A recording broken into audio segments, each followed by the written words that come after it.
Perez at Stanton first meet this PBL. Pagalingan ng import.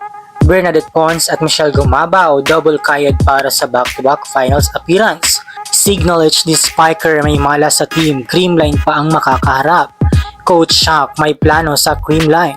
Delikado pang makapag-finals. Good day ka Heartstrong, welcome back to our channel. Bago natin yan simulan, please support this channel by clicking like, share, and subscribe, and click mo na din ang notification bell para updated ka sa ating mga videos. Muli nga hamunin ng Signal HD Spikers ang Creamline Cool Smashers upang makipagbakbakan this semis game. All throughout ay maganda nga ang kartayan ng Signal with 7 win and 1 loss. Present pa rin sa kupunan sina Molina, Cayuna, Basas, Meneses, Doria, Diola at ang kanilang import na si Perez. Ibang atake nga ang gagawin ni Coach Shock upang hindi sila maging basado ng Creamline. Hindi pa naman sila nagkakaharap this conference, subalit isa nga lang ang magiging resulta. Ito ay walang magagawa ang Signal kung harapin ang All-Filipino defending champion na Creamline Cool Smashers.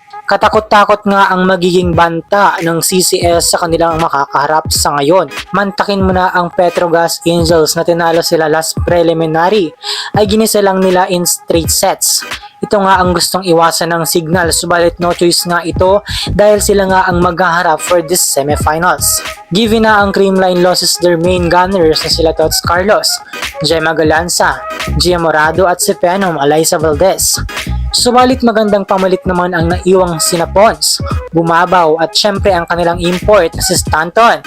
This time will be different. Walang ang sino man ang pwedeng i-down ng CCS dahil lahat ng team ay nakatutok sa kanila sa kung sino ang may kakayahang pabagsakin ang kupunan. Ayon nga kay Bernadette Pons nung nakapanayam ito ng One Sports, it's a do or do. We're not gonna die. Gusto ngang ipahiwatig dito ni Pons na kaya nilang gumapang at paghirapan upang may panalo pa rin ang laban. Lipad kung lipad Bernadette Pons dahil for sure if CCS won this game kontra sa Signal ay 100% kang makukuha ni Pons ang conference MVP. Dahil sa kanyang outstanding performance throughout the game, isa nga ang mantra ng CCS. Ito nga ay hindi nila inisip na this will be their last game, kundi ilalaban pa nila hanggang matapos ang conference. After the game kontra sa Petrogas Angels ay nasa pangatlo nga silang pwesto, kung saan ay may iwasan ng CCS ang Akari Power Chargers. Nasa ngayon ay nangunguna with 8 wins and an elimination round wipeout.